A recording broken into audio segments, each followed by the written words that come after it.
war with Iraq closer tonight after damning weapons report. Where is the missing anthrax? Protests in Baghdad as Iraq says we have nothing to hide. Shares crash as war jitters hit the economy. And why Gaza is off to play in the Gobi Desert.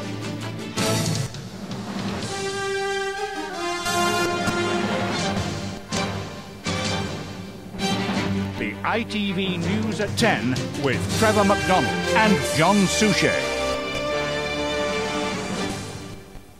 Good evening. Tonight we are live in Baghdad as Iraq is accused of defying the will of the United Nations. The weapons inspectors have delivered their long-awaited report, and it could have truly devastating consequences for the regime here.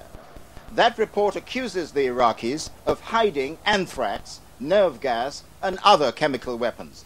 And tonight the United States warned again that time is running out for the Iraqis to come clean. We have reports from London, here in Baghdad, but let's go first to Robert Moore, who is at the United Nations in New York. Well, tonight, Trevor, the regime where you are in Baghdad appears to have good reason to be worried. British and American diplomats here at the United Nations warning Saddam Hussein that time is running out, and Washington appearing to be very, very close to concluding that Iraq can only ever be fully disarmed by a full-scale invasion of that country. A key test for the United Nations, Mr. Blix. No comments today.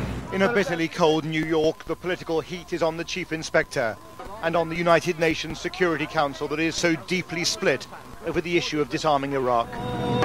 Outside the chamber, activists pleaded for the inspectors to be given more time. No more for oil! Inside, Mr. Blix spoke of Iraq's cooperation in terms of access, but of many unanswered questions about Saddam's secret weapons, especially about anthrax. Iraq has declared that it produced about 8,500 liters of this biological warfare agent, which it states it unilaterally destroyed in the summer of 1991. Iraq has provided little evidence for this production and no convincing evidence for its destruction. He also declared his inspectors had stumbled on several rockets for chemical weapons. They could also be the tip of a submerged iceberg.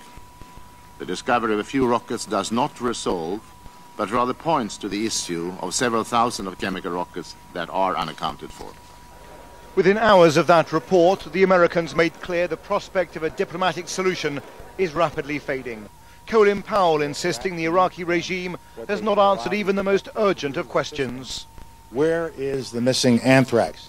And we must know what happened to this deadly material. Where are the chemical and biological munitions? Where are the mobile biological laboratories? But how much more time does Saddam have before the US strikes? And the answer is not much more time.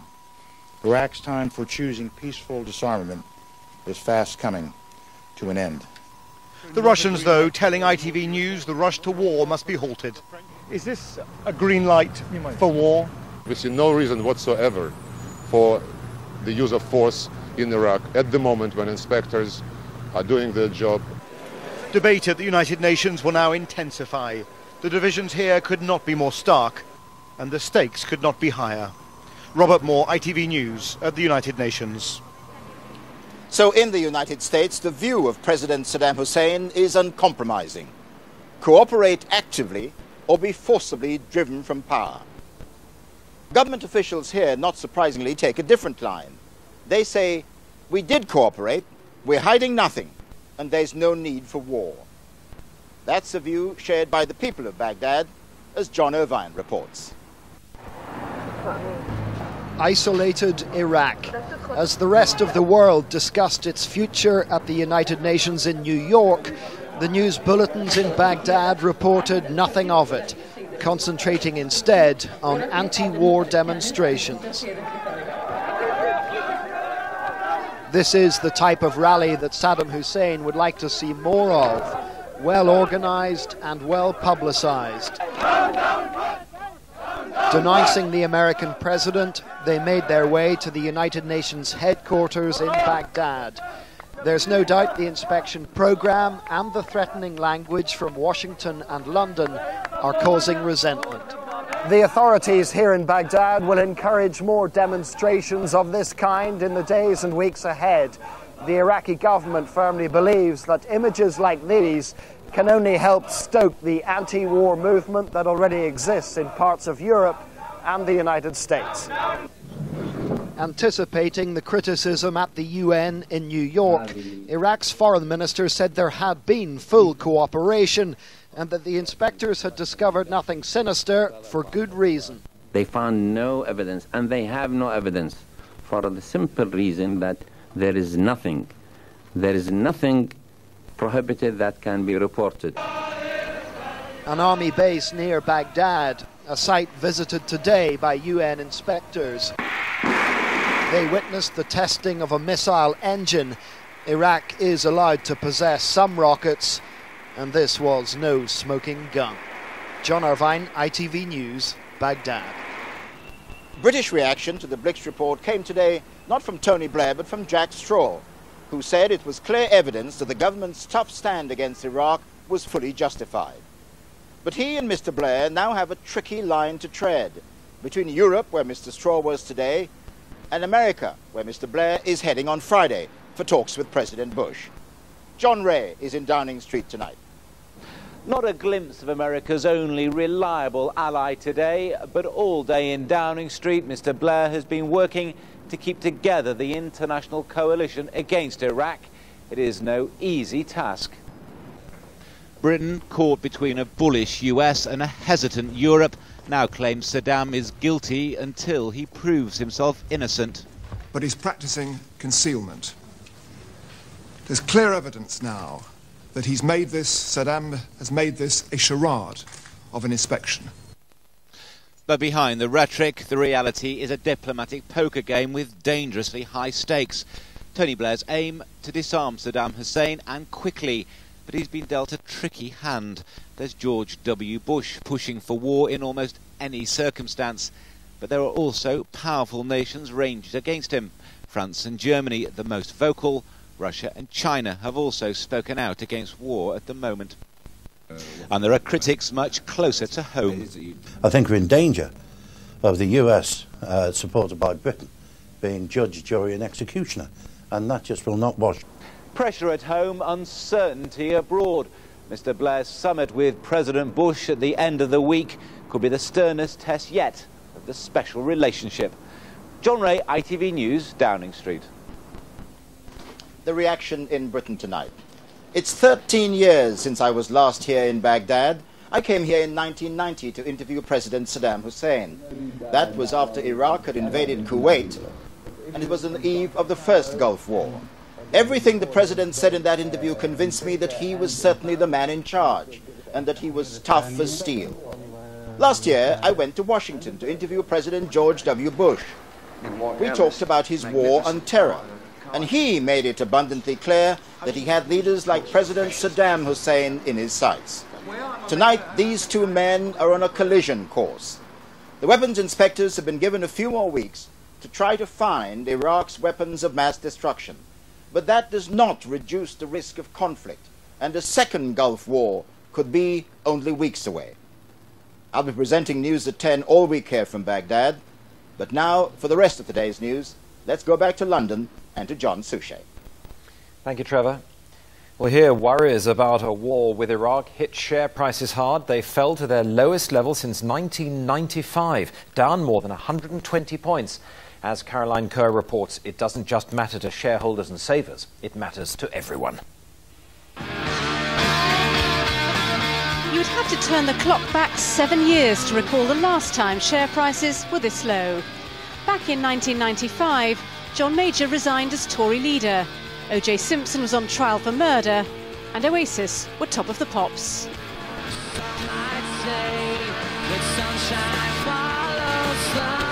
fact, Prince William had just started senior school when the markets last stood at the level they tumbled to today. But it's certainly not just those like his grandmother, people on Britain's rich list, who are affected. Almost all of us have pensions, and they're invested in the stock market and are falling in value. If you have an endowment on your mortgage, you may now face a shortfall. And if you put your savings in share-based ISAs, you'll be nursing losses too. In fact, if you put £1,000 into the FTSE 100 back in 1995, your investment would still be worth the same amount. You wouldn't have made a penny on it in 7 years. And if you'd put your money in a few years later when the market reached its peak, then your £1,000 would now be worth only £500. And analysts say the markets will fall even lower while there's such uncertainty about war in Iraq. The big fear from the market perspective is the fact that we don't get a quick resolution of the Iraqi conflict and actually escalates to other neighbouring countries, and that could pose a real problem. 30 billion was wiped off the value of Britain's top companies today. In the long run, very few of us will be unaffected. Caroline Kerr, ITV News. There's more to come tonight. Caught on camera, the raiders who simply helped themselves. And why is Gaza playing football in the Gobi Desert? Find out when we come back.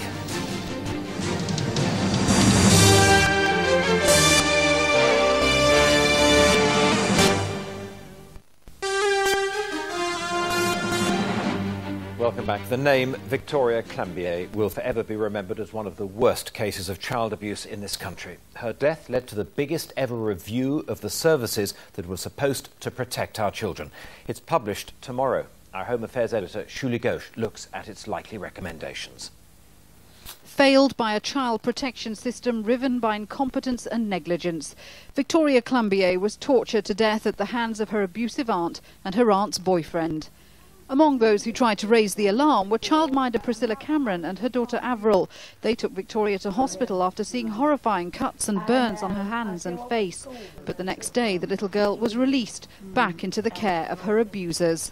Another doctor had examined her, and that person's diagnosis was skin disease, so she was not at risk. Victoria's parents have flown in from Africa for tomorrow's long-awaited report from the public inquiry. It's expected to call for more resources and better management of child protection agencies. The report will criticise those who could have stopped Victoria's abuse on a dozen occasions. Social workers guilty of incompetence and poor practice after failing to follow up concerns over Victoria. Hospital doctors who, believing her injuries were self-inflicted, sent her home with her killers. And the police. The child protection officer assigned to Victoria's case refused to visit her because she was scared of catching a skin infection. Tonight, health, education and social services groups said they wanted to ensure such a tragedy would never happen again. Shuli Ghosh, ITV News. They thought they were above the law. A 13-strong gang of robbers who stormed into shops mob-handed and stormed out again with armfuls of DVDs, computer games and cash. They even took photos of themselves with their spoils. But today, the law did catch up with them. They were jailed for up to 3 years each. Here's Catherine Jacob. An intimidating sight, 10 or more youths wearing hooded tops and caps to hide their faces storm into a high street store. The gang, known as the Moneymakers, used a technique called steaming, entering en masse and helping themselves to thousands of pounds worth of goods. At this Tesco store, security guards nearly trapped them, but they managed to get away, running amok across South London for more than a year. Eventually they were caught. These photographs of them proudly displaying their haul used as evidence to convict them, and today they were jailed for a total of 18 years. There was a gang, sometimes as many as 20 strong, would target premises, for example Woolworths, Currys, steam in as we call it, and take what they like, intimidate staff and leave via the front door. Quite brazen. 13 of the gang members were sentenced at Kingston Crown Court after pleading guilty to robbery and theft. One youth is still on the run, but with the rest of the gang behind bars, their terrifying crime wave is finally over. Catherine Jacob, ITV News. With all the health warnings about too much salt, you might have thought the amounts in processed food would be falling. In fact, they're going up. And some snacks aimed at children are so salty, one portion exceeds a 6-year-old's daily quota. The Food Commission says changes have got to be made. Here's Chris Troy. It's here and certainly here, but too much salt in a child's diet is linked to high blood pressure. Campaign group The Food Commission says manufacturers aren't responding. To find out, we tracked the consumption of Ellie Weems, aged 6. Frosty Flakes, baked beans, chicken dippers. This is how much salt Ellie ate today, an estimated total of 8 grams. The proposed maximum is just 2 grams a day, so she's eaten 6 grams more, 4 times the recommendation. Just let me show you what really worries the campaigners. This is 2 grams of salt. According to experts, this is the maximum recommended daily intake for kids aged 6 and under. And yet, this Teletubbies pasta contains that entire recommended daily intake. This Dairyly Lunchable contains even more than that recommended maximum. As for this Burger King children's meal, it has almost 3 grams of salt. Today's report criticised Stars for the salty foods they promote, but the industry defends its record. I think what you have to remember are that these recommendations are not just per day, but over a period of days, over a period of weeks. But today's report shows how easily youngsters can end up with trouble on their plates. Chris Joy, ITV News. The salt in our food. In a few minutes, from the fog on the Tyne to this, Paul Gascoigne's new hometown, famous not for its football, but for its pollution. Join me for that after the news from your part of the country. Hello, good evening from HTV News. A student from Bath who set fire to his friend's costume as a prank has escaped jail. David Cameron was ordered to pay £4,000 compensation and to do community service. His victim is still in hospital after 7 operations. David Cameron arriving at court with his family. His life now in tatters because of one moment of madness. His friend Robert Lloyd, pictured here a few years ago, nearly died because of Cameron's student prank. This is all that was left of the room at Bath University where disaster struck. Robert Lloyd was preparing to go to a Halloween party dressed up as an Egyptian mummy, wrapped head to foot in toilet paper. As a joke, 18-year-old Cameron set the paper alight with one flick of his cigarette lighter. Within seconds, Robert Lloyd was engulfed in flames. He nearly died and is still in hospital after suffering 34% burns to his body. Cameron spoke to HTV at an earlier court hearing. I just wanted to express how sorry I am to Rob and his family, and I wish it never happened. His father, William, a police officer from Northern Ireland, spoke on his son's behalf in court. Cameron pleaded guilty to arson and inflicting grievous bodily harm without intent. The family left court without making any comment. Cameron says he will not be returning to Bath University. Judge Lester Boothman said this was one of the saddest cases he'd ever dealt with. He said the lives of 2 bright young men had been devastated by a stupid and careless joke. He spared Cameron a jail sentence, but ordered that he serve 240 hours in community service. He also told him that he would have to pay £4,000 in compensation to Robert Lloyd. Neil Cavell, HTV News, Bristol Crown Court.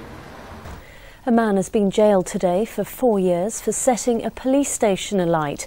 Mark Cox from Shepton Mallet caused £200,000 worth of damage to the town station last August.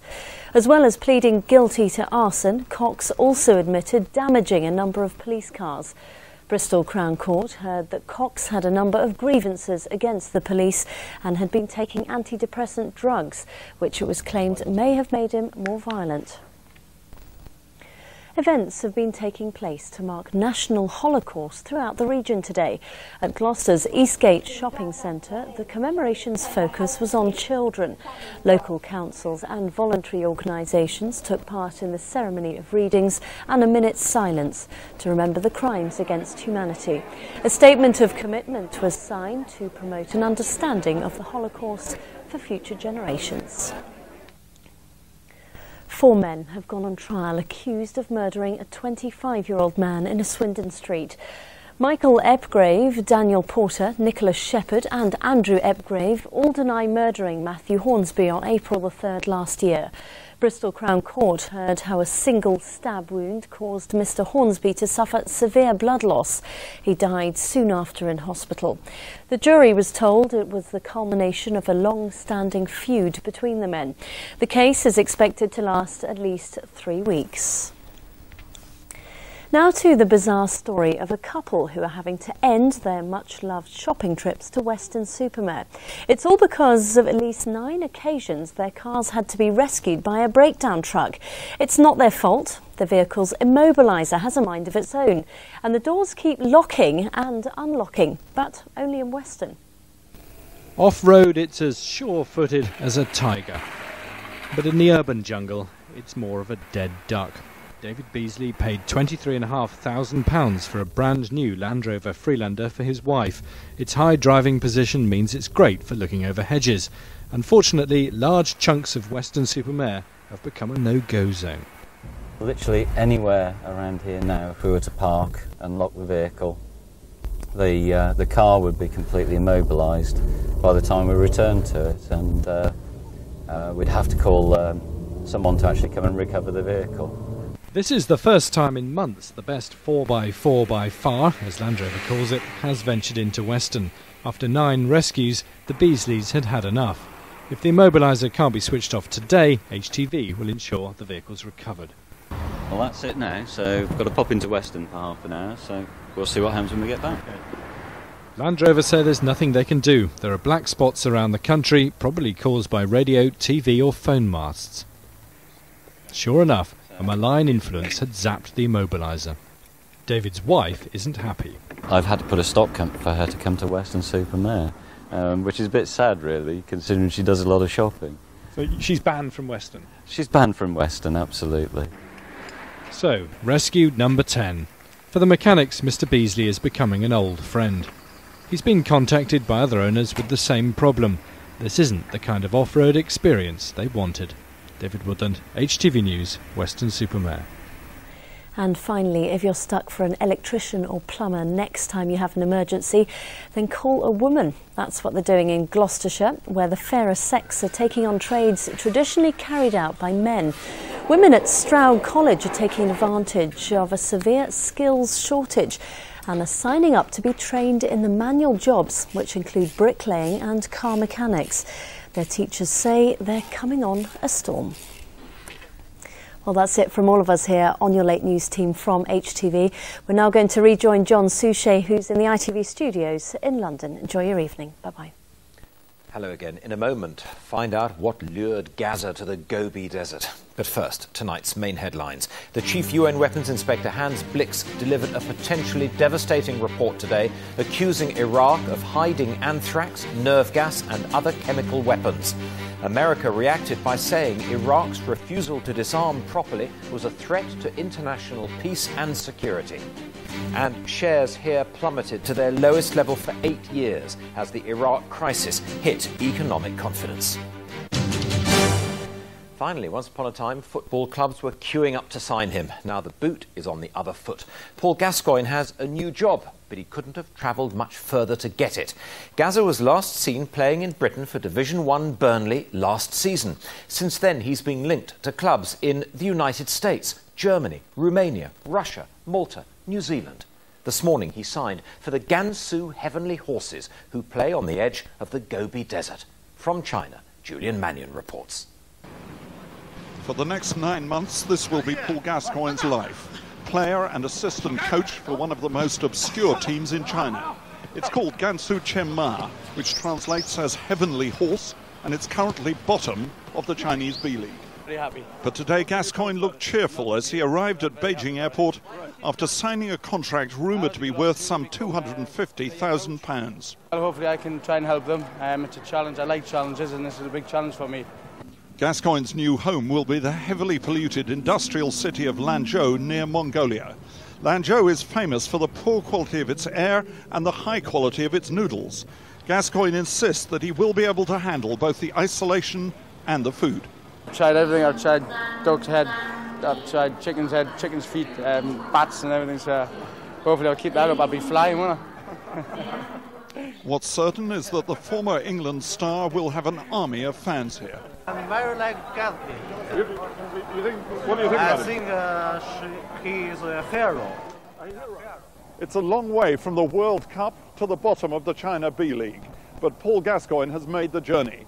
Right now he's being determinedly upbeat about his new life, but it remains a question whether he can really stay the course in China. Julian Mannion, ITV News, Beijing. And that's all from the News at 10 teams in London and Baghdad. Until tomorrow, good night.